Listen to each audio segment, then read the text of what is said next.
तो इसका भी कभी कभी भ्रम होता है।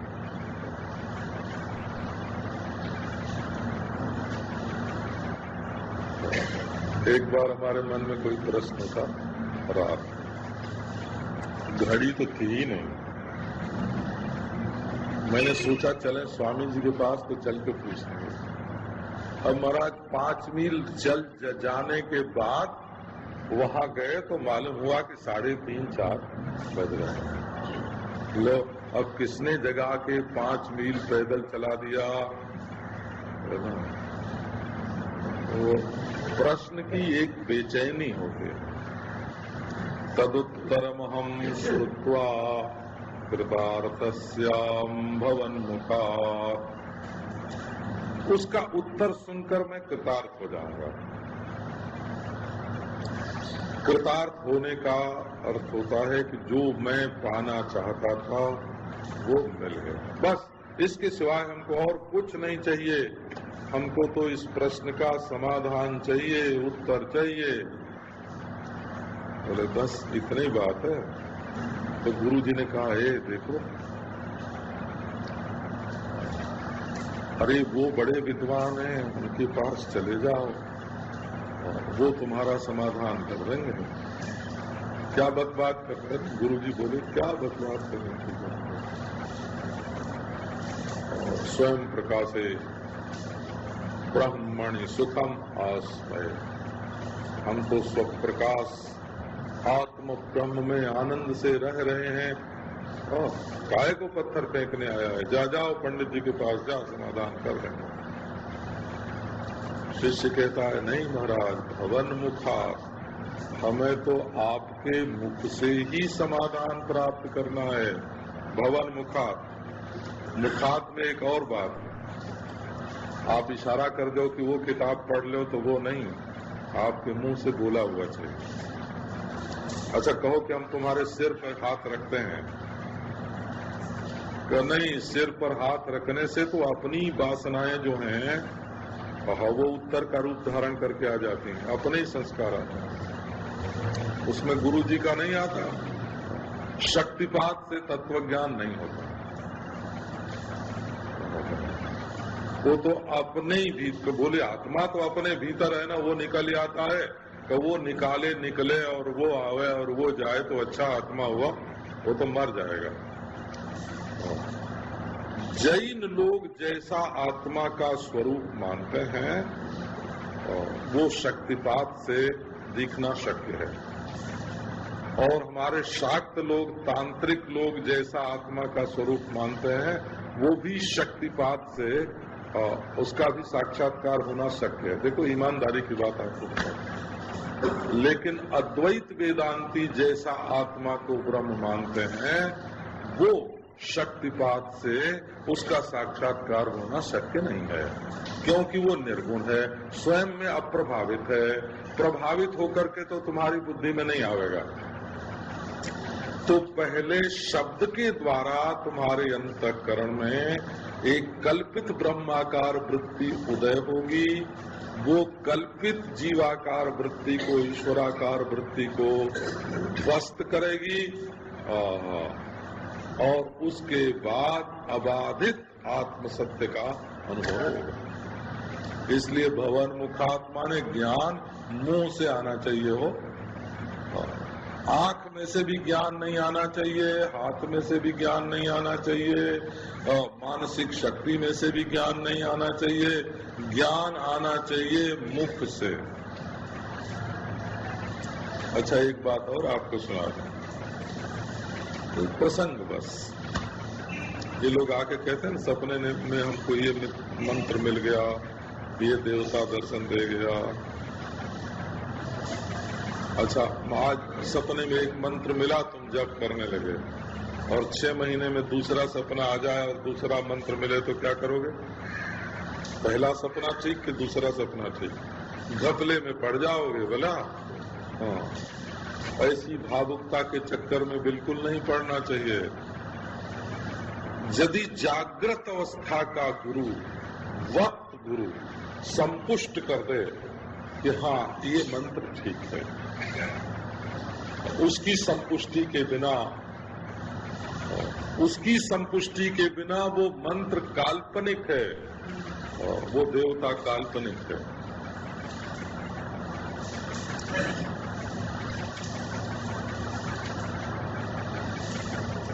अच्छा जी, तो भवन मुखा माने तत्वमस्यादि महावाक्य के उच्चारण द्वारा जो एक अपूर्व वृत्ति अंतःकरण में उत्पन्न होती है, जो आज तक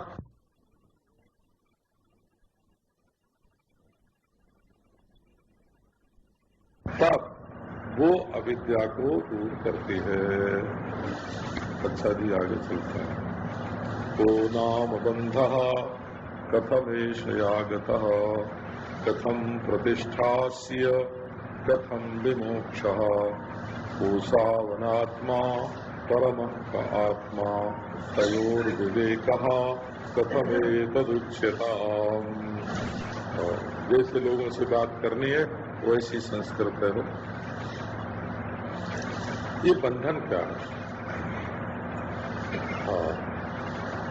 आप लोगों ने स्वामी प्रेमपुरी जी महाराज की बात सुनी होगी जरूर। और यहाँ तो पुराने जो सत्संगी हैं उनको मालूम होगा, जो नए हैं उनको नहीं मालूम होगा। तो जिनको मालूम है वे लोग सुनेंगे तो याद आ जाएगी, और जिनको नहीं मालूम है वो लोग सुनेंगे तो एक दिशा निर्देश मिलेगा, उससे एक रास्ता मिलेगा। स्वामी प्रेमपुरी जी महाराज साधन करते करते हिमालय में जाकिर हो गए। वृद्ध बद्री में रहते थे और वहां साधन भजन करते थे, आत्मचिंतन करते थे।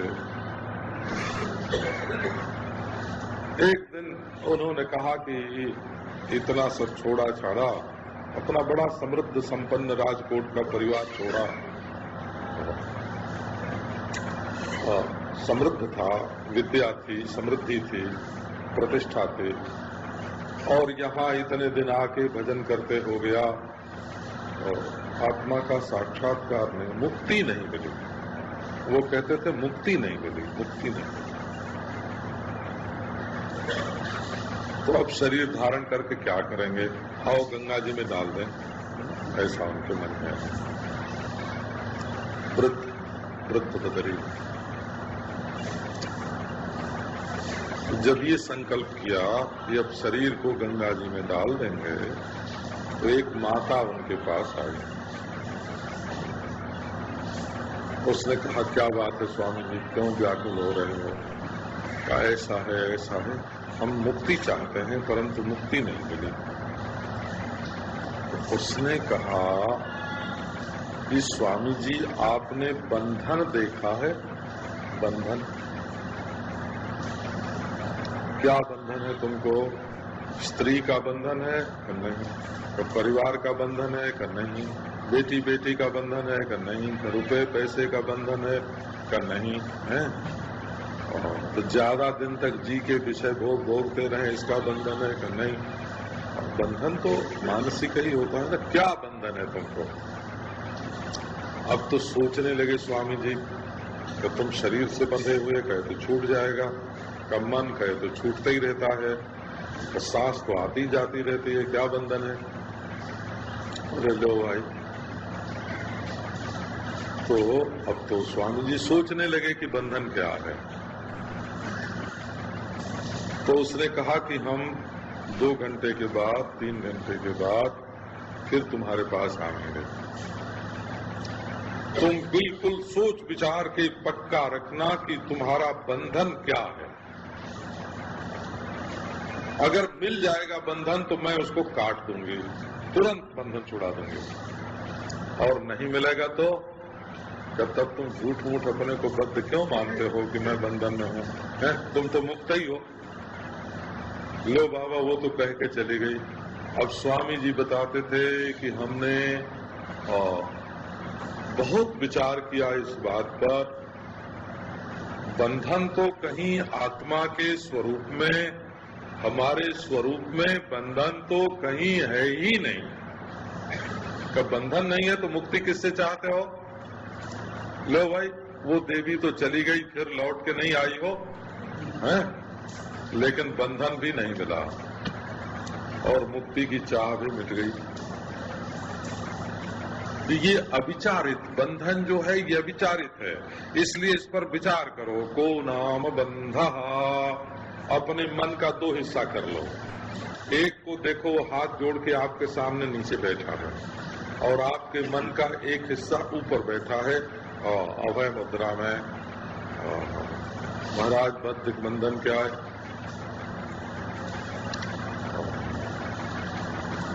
लो, को नाम बंधा, बंधन तो कहीं कुछ नहीं है। तो कथम ऐसा आगत है, ये बंधन कहाँ से आया? कि जो चीज बिना हुई आ जाए उसको क्या समझेंगे? तो भ्रम से आई, बेवकूफी से आई, अविद्या से आई, ना समझी से आई, यही न मानना पड़ेगा। तो कथम ऐसा आगत, कथम प्रतिष्ठा से। अच्छा भाई, ये गड़बड़ा अध्याय में अपने आप आ भी गया, तो ये टिका कैसे है? आत्मा का स्वरूप तो ऐसा चिकना चिकना है कि उस पर एक बूंद पानी भी टिकने वाला नहीं है। ये बंधन कहाँ से टिक गया? इस चमाचम चमक वाले स्व प्रकाश। आनंदमयी माँ से हमारे स्वामी सनातन देव जी ने पूछा कि माँ, हमको ब्रह्म ज्ञान तो हो गया है, इसमें कोई शंका नहीं, लेकिन संतोष नहीं है। तो माँ क्या बोलती है कि पिताजी, स्व प्रकाश में असंतोष कहा। बस हमारे गुरु लोग तो उत्तर ऐसे देते थे, ये नहीं घंटे भर समझाया, दांत कटाकट क्यों करता क्यों, है ना? अरे योग्य अधिकारी होता है तो थोड़े में समझ जाता है, घोड़े के रिकाब में पांव और ब्रह्म ज्ञान। अष्टावक्र जी महाराज के पास जनक जी आए थे और दर्शन करके जब जाने लगे तो घोड़े के रिकाब में चढ़ने के लिए एक पांव।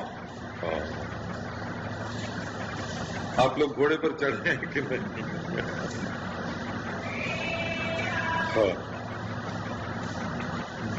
दाहिना पांव अगर घोड़े के रिकाब में डाल के चढ़े तो मुंह उल्टा हो जाएगा, घोड़े के पीठ की ओर, पूंछ की ओर मुंह हो जाएगा।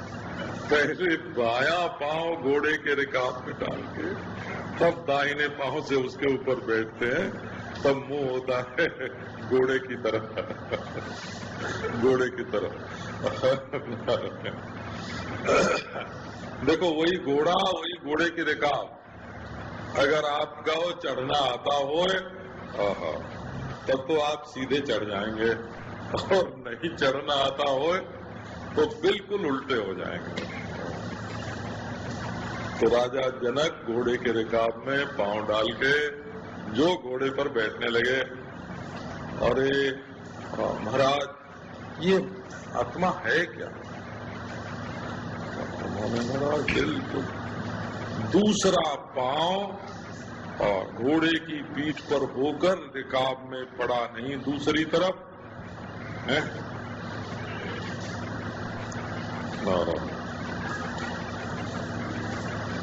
और ज्ञान हो गया। ये तो एक समझ का फेर है, समझ का फेर है वो।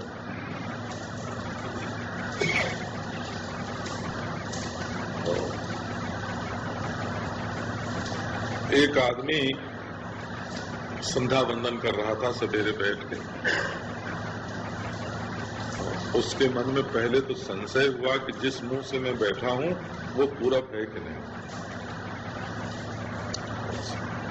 फिर उसको भ्रम हो गया कि मैं उल्टी दिशा में मुंह करके बैठा हूं। इसी बीच में सूर्योदय हुआ। अब देखो क्या हुआ, सूर्य को देखते ही उसका संशय भी मिट गया, भ्रम भी मिट गया।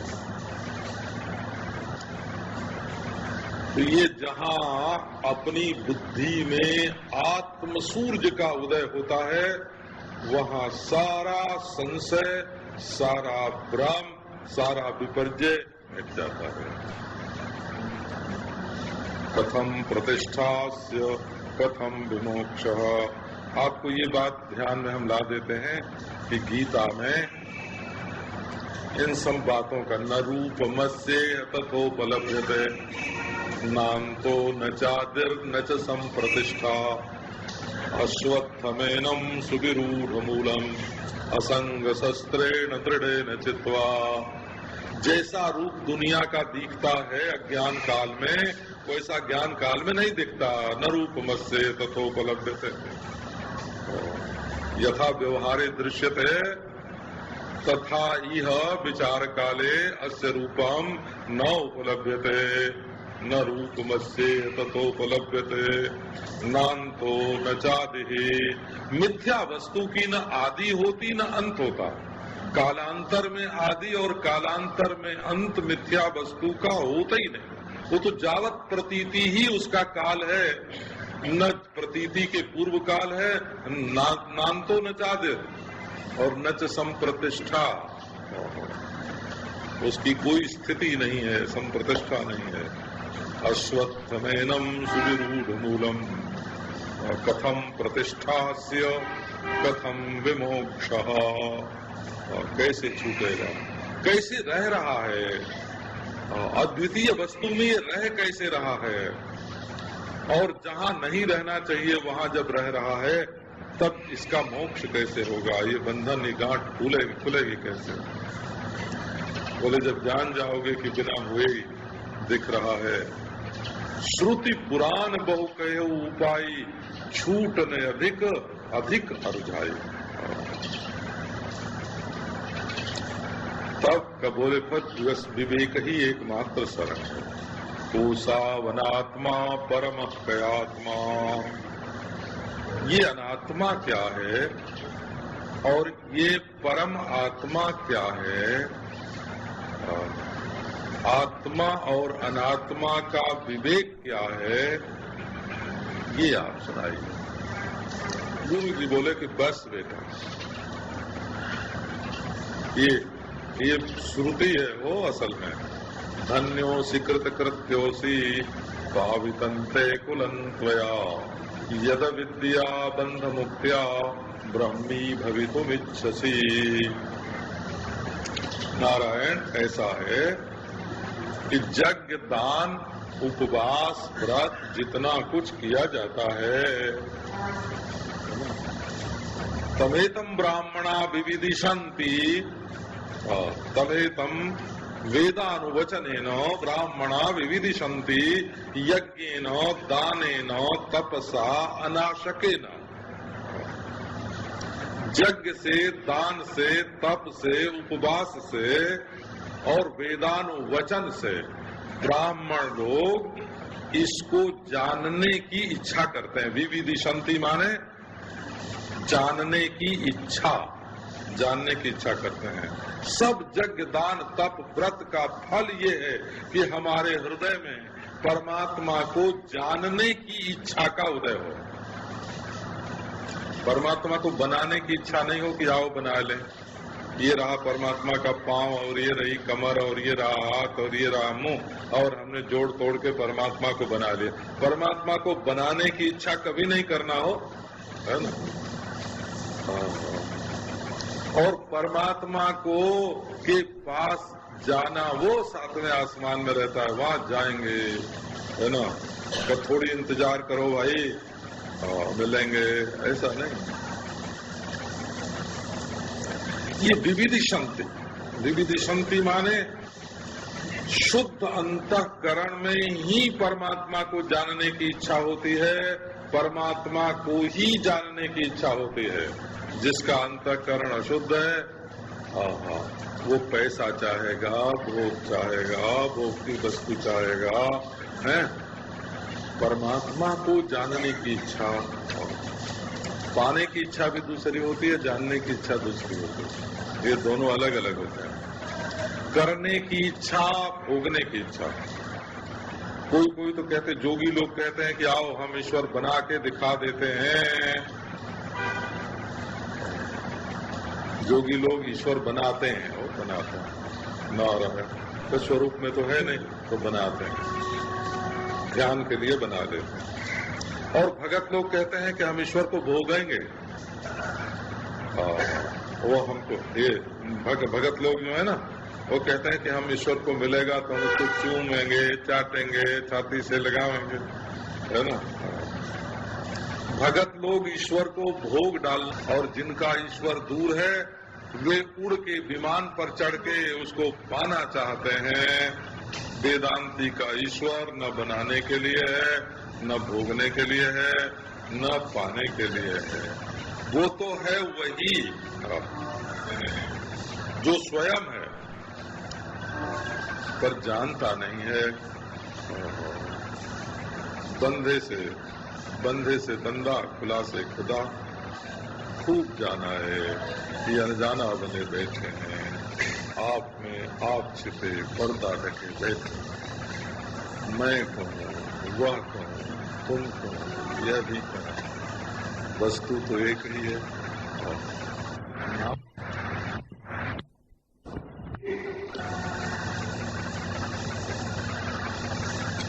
माल दोनों में एक था, लेकिन उन्होंने दुगुना दाम दे के सुंदर पैकिंग वाला खरीदा, और मामूली पैकिंग वाला जो था ना, उसको मामूली समझ के छोड़ दिया। तो आदमी रंग रोगन शकल सूरत डिजाइन देख के लुभा जाता है, उसके भीतर माल कैसा है इसकी ठीक ठीक जांच नहीं कर पाता।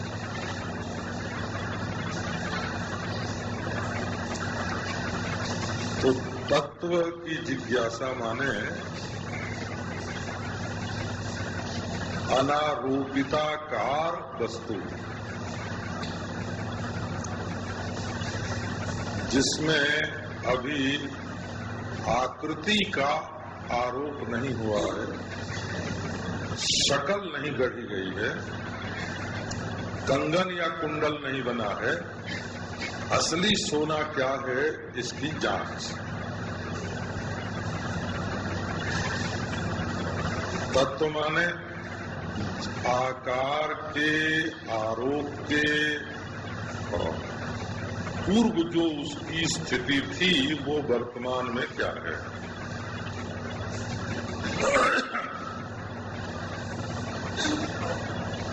ये मनुष्य का शरीर बनने के पहले मनुष्य क्या था, आप देखो। ये मनुष्य का शरीर बनने के पहले मनुष्य क्या था। तो बोले कि बाप के पेट में एक बूंद पानी था। अच्छा, वो बूंद बनने के पहले जिसमें बीज होता है, वो बीज वाला पानी का बूंद बनने से पहले क्या था?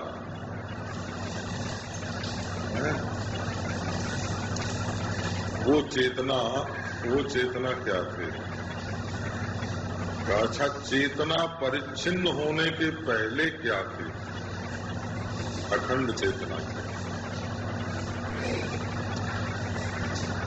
तो मनुष्य रंग रोगन पर विचार ज्यादा करता है। ये पूछेंगे कि लड़के की शादी करना हो ना, लड़की की, तो पूछेंगे भाई उसका बैंक बैलेंस कितना, क्या काम करता है, बहुत क्या काम करता है, अर्थ कितना है, कर्म क्या है। तो फिर बोले भाई संग साथ कैसा है, ऐसा भी पूछते हैं। लेकिन अगर मन फंस जाए तो कुछ नहीं पूछते हैं। और न पैसा पूछेंगे, न काम धंधा पूछेंगे, न सील स्वभाव पूछेंगे। बोले भाई तो चाहे कुछ भी हो, हमारा मन तो आवाज से गया, मन फंस गया। ये दुनिया की हालत है वो। तो तत्व की जिज्ञासा ही बड़े पुण्य से उदय होती है। बल्कि वेदांत का तो ये कहना है कि संपूर्ण पुण्यों का एकमात्र फल यही है कि तत्व की जिज्ञासा मनुष्य के मन में उदय हो। नहीं तो बस कमाई कैसे हो, भोग कैसे मिले, ब्याह कैसे हो, बेटा कैसे हो, कुर्सी कैसे मिले,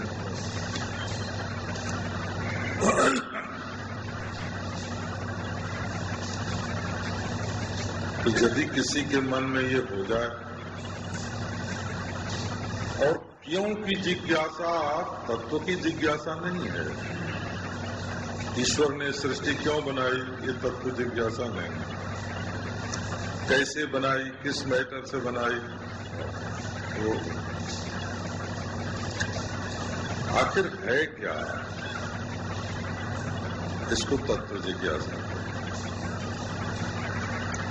मैं क्या हूँ, तुम क्या हो, यह क्या है, वह क्या है।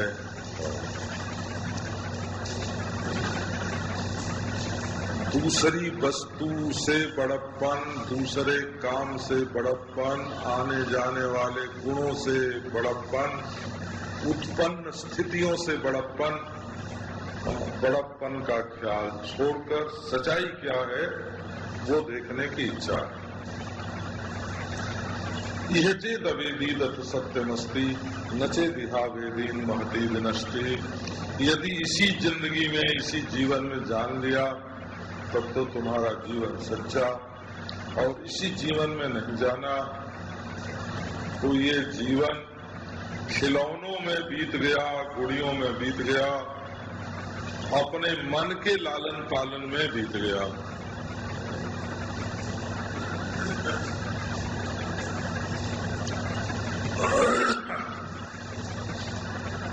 बस जो जो मन को भला लगता है, जो जो मन को भला लगता है तो अपने मन के अनुसार चलते हैं।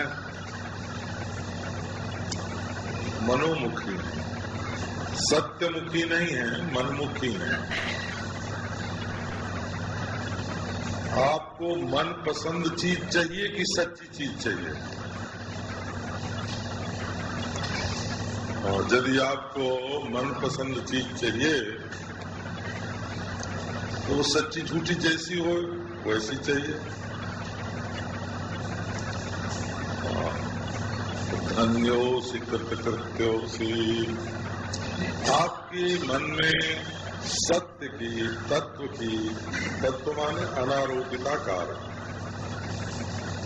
जिसमें आकार का आरोप अभी नहीं हुआ है, दिख रहा है उसमें आकार, तब भी आकार को, आकार माने शकल सूरत, शकल सूरत को रेखाओं से जो बनता है वो त्रिकोण, चतुष्कोण,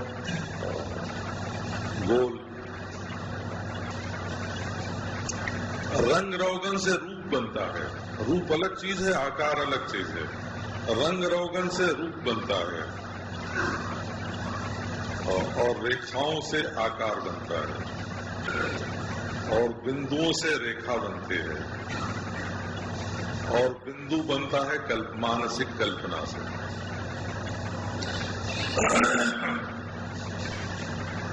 नाद के भी बिंदु होते हैं, स्पर्श के भी बिंदु होते हैं, रूप के भी बिंदु होते हैं,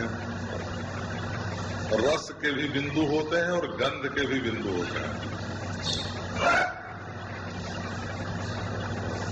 बिंदुओं से रेखा बनती है, उसमें सुंदरता का आरोप होता है।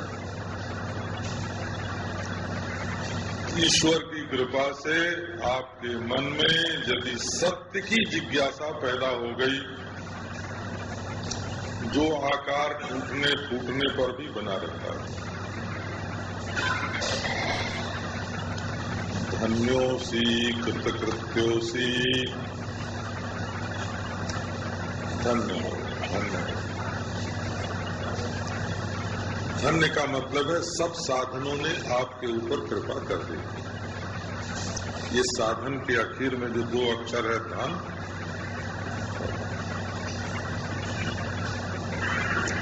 और उसी से धन्य शब्द बनता है। आप साधनार हैं, साधनों ने आपके ऊपर कृपा कर दी, धन्य हो सी, धन्य हो सी, धन्य हो सी।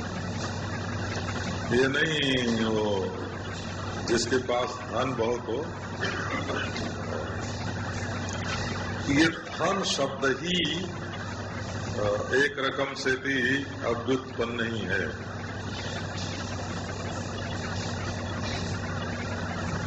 उसका समझदारी के साथ कोई संबंध नहीं है। संस्कृत भाषा में जो धन शब्द है उसका समझदारी से कोई संबंध नहीं। ना समझ भी धनी होता है, समझदार भी धनी होता है। ये नहीं कि जो धनी हो सो बहुत समझदार हो, सो बात नहीं।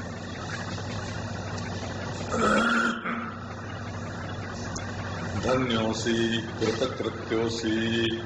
अभी तुम्हारे काम पूरे हो गए कि बाकी हैं? बोले नहीं, यदि जिज्ञासा पैदा हो गई तो अब कर्तव्य नहीं रहे। अब जिज्ञास से तो रहा, आप ज्ञान प्राप्त कीजिए, परंतु आपका कर्तव्य नहीं है।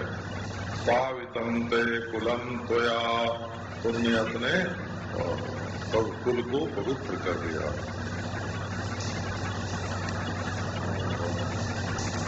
कुलम पवित्रम जननी कृतार्था वसुंधरा भाग्यवती चतेन। तुम्हारा वंश पवित्र हो गया, तुम्हारी माँ का बच्चा पैदा करना सफल हो गया। वसुंधरा धन्य वसुंधरा भाग्यवती चतेन। पृथ्वी धन्य हो गई।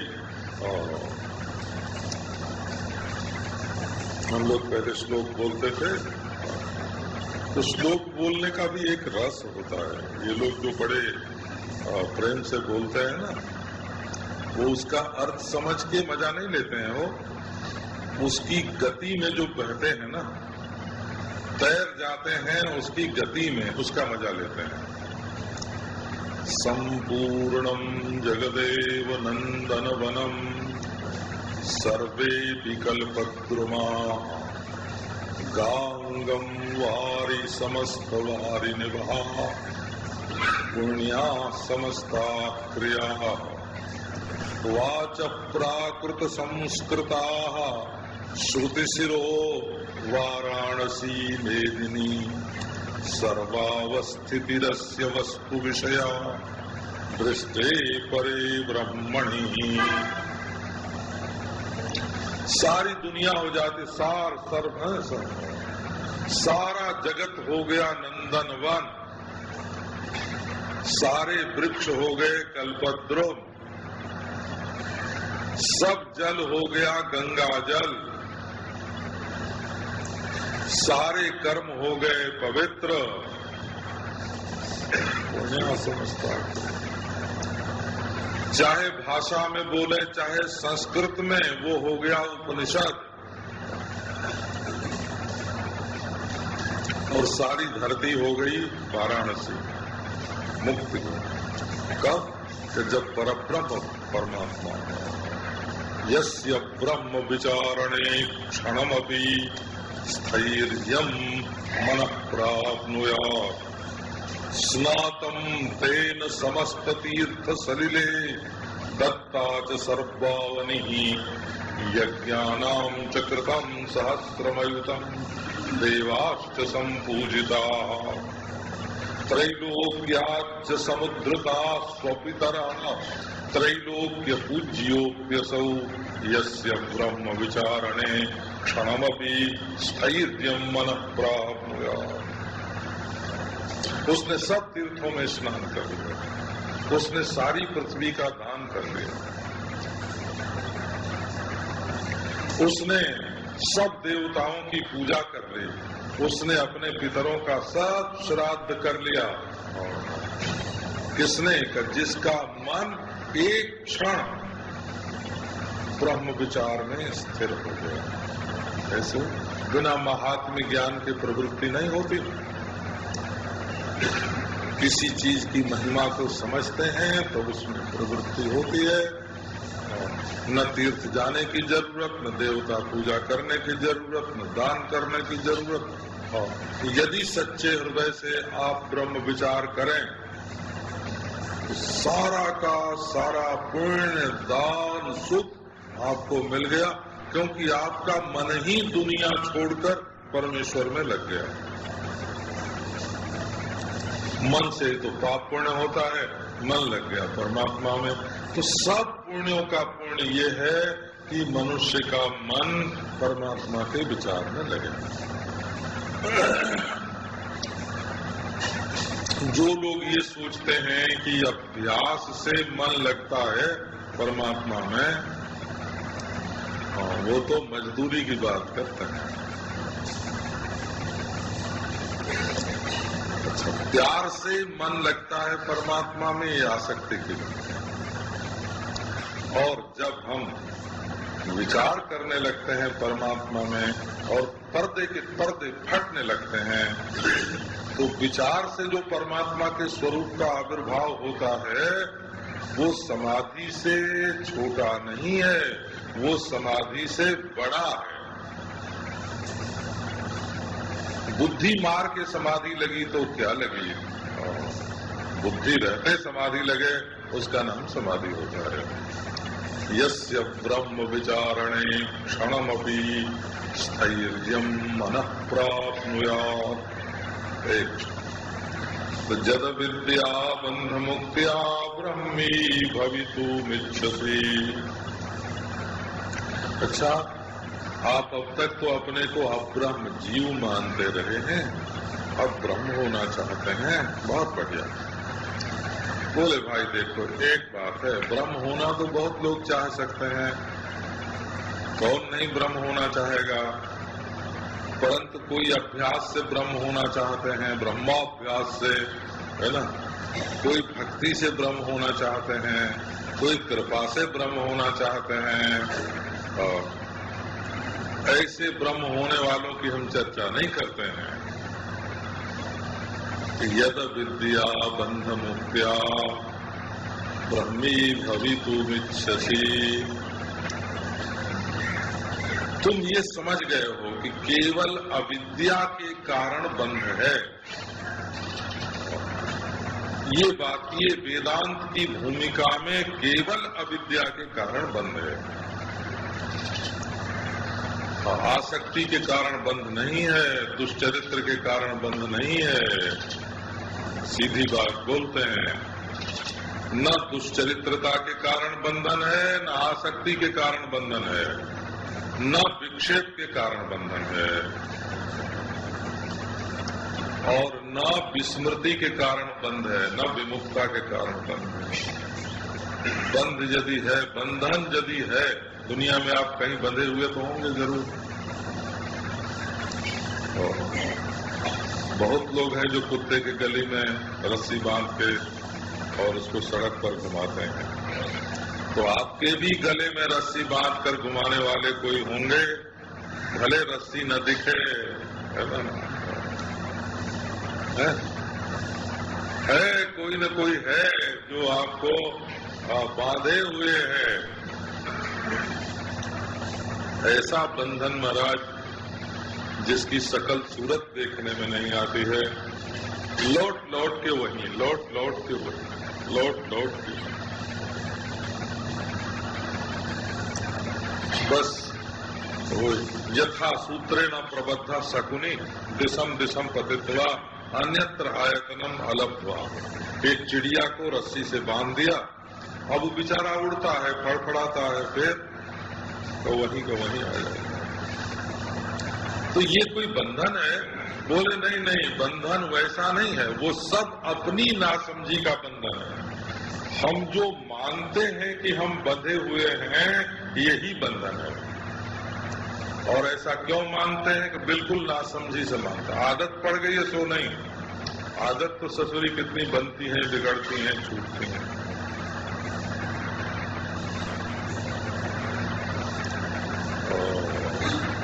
सौ आदत डाल के छोड़ चुके हैं।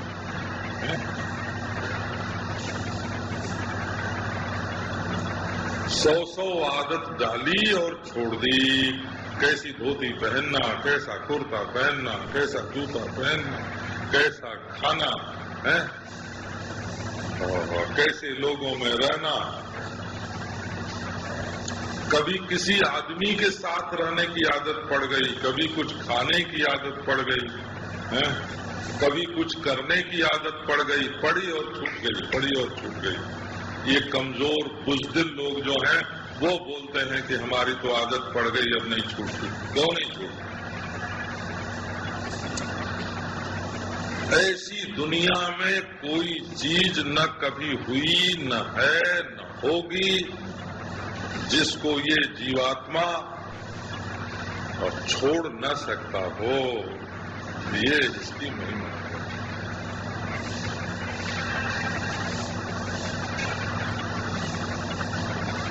संसार शब्द का अर्थ संस्कृत में है छूटने वाला, सरक रहा है, सरक रहा है, सरक रहा है। संसरण, संसरण हो सरकना। हम देखें कि न देखें, जाने कि न जाने, करें कि न करें, वो तो सरक रहा है, जा रहा है, वो जा रहा है धीरे धीरे। पांव दबा के सरकता है जैसे चोर जाए, पता ही नहीं चलता है। हाँ, आपके काले बाल किस दिन सफेद हुए आपको मालूम है? बता सकते हैं तारीख? कब हो गए आपके काले बाल सफेद? बहुत आपने डायरी लिखी होगी तो ये बात बता सकते हैं कि हमने अमुक दिन को देखा था, पर वो हुआ कब ये आपको नहीं मालूम होगा। कब सरक गया काला और कब आ गया सफेद ये आपको मालूम नहीं है। जिस दिन आपने देखा होगा उस दिन का मालूम हो सकता है यदि आपने डायरी वायरी लिख के रखा हो। हाँ, कभी अदालत में वकील है ना जिरह करे आपसे कि तुम्हारा बाल किस दिन सफेद हुआ था, तो आप बता देना कि सन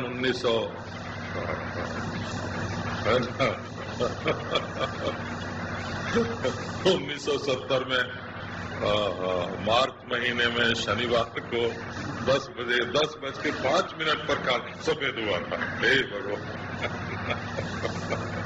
अरे कुछ मालूम नहीं है। दुनिया सरक रही है दुनिया, बोला इसका नाम है संसार। और जो कभी नहीं सरकता उसका नाम है आत्मा। जो बदल जाए सो संसार, जो न बदले सो आत्मा। हे नारायण। तो असल में हम जो अपने को बंधा हुआ मानते हैं वो केवल अविद्या, अपने आप को ठीक ठीक न समझकर अपने को कहीं बंधा हुआ मानते हैं। भाई वेदांत के शब्दों के बारे में ऐसा है कि एक समय ऐसा था कि जब मैं समझता था कि जिस शब्द का अर्थ मैं समझता हूँ उस शब्द का अर्थ हमारा श्रोता भी समझता है, परंतु वो हमारी नासमझी थी कि नहीं? वो हमारी बेवकूफी थी हो जो मैं ये समझता था कि हम अध्यास, अधिष्ठान, उपाधि, उपेद, अवच्छेदक, अवच्छिन्न जो कुछ बोलते हैं तो चूंकि हम समझते हैं इसलिए हमारा श्रोता समझता है। तो ऐसा नहीं, एक एक बात को ठीक ठीक समझो। मैं कहीं किसी वस्तु के साथ, धन दौलत के साथ, चल संपत्ति के साथ और किसी मकान के साथ, पहाड़ के साथ, जमीन के साथ, अचल संपत्ति के साथ, किसी संबंधी के साथ, किसी शरीर के साथ, किसी क्रिया के साथ, किसी भोग के साथ, किसी स्थिति के साथ हमारा कोई बंधन है? कोई बंधन है? यही भ्रम है। और ये भ्रम क्यों है? कि अपने स्वरूप को न पहचानने के कारण। तो बाबा पहले जब ये समझ में आ जाए न कि ये तो हमारी नासमझी है जो हम बंधा हुआ समझ के अपने को बंधा हुआ समझते हैं, तो केवल ये समझ असल में समझ बदलती है। वो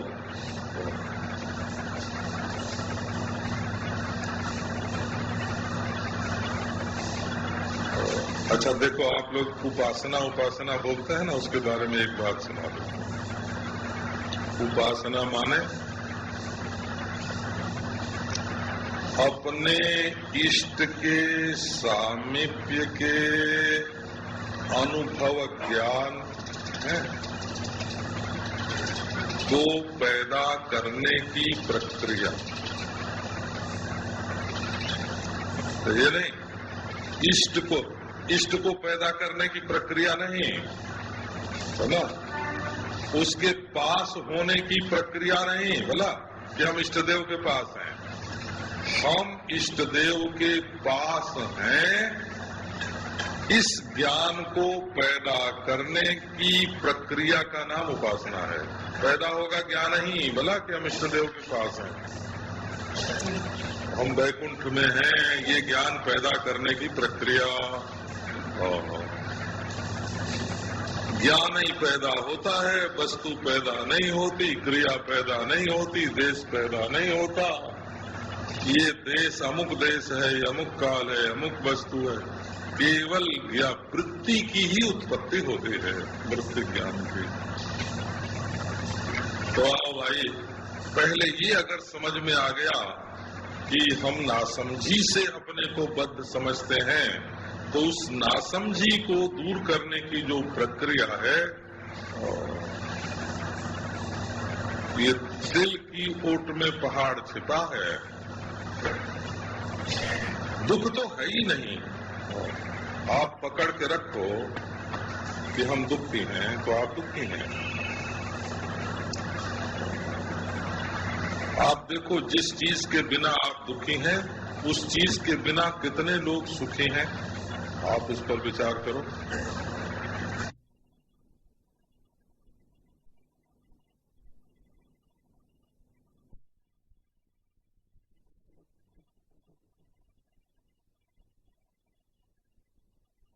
लोग पृथक पृथक ईश्वर को बना डालना चाहते